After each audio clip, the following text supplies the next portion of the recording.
Hi అండి. టమాటా బజ్జీ కోసం శనగపిండి తీసుకొని అందులో వాము, ఉప్పు, కారం, కొద్దిగా వంట సోడా వేసి కొంచెం జారుగా కలుపుకోవాలి. ఇప్పుడు పెద్ద సైజు టమాటాలు తీసుకొని అందులో ముంచి బ్రౌన్ కలర్ వచ్చే వరకు వేయించాలి. బజ్జీలు వేయించేటప్పుడు మంట అయితే మీడియంలో పెట్టాలండి. లేకపోతే టమాటా ఉడకకుండా ఉండిపోతుంది. పచ్చి పచ్చిగా ఉంటుందనమాట.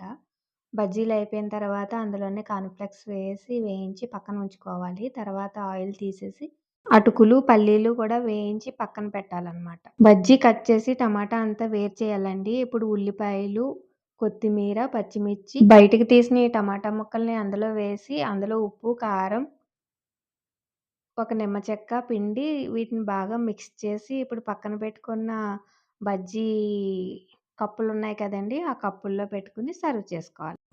ఎంతో టేస్టీగా ఉండే టమాటా బజ్జీ రెడీ. ఈ వీడియోని లైక్ చేసి, షేర్ చేసి, సబ్స్క్రైబ్ చేయడం మర్చిపోకండి.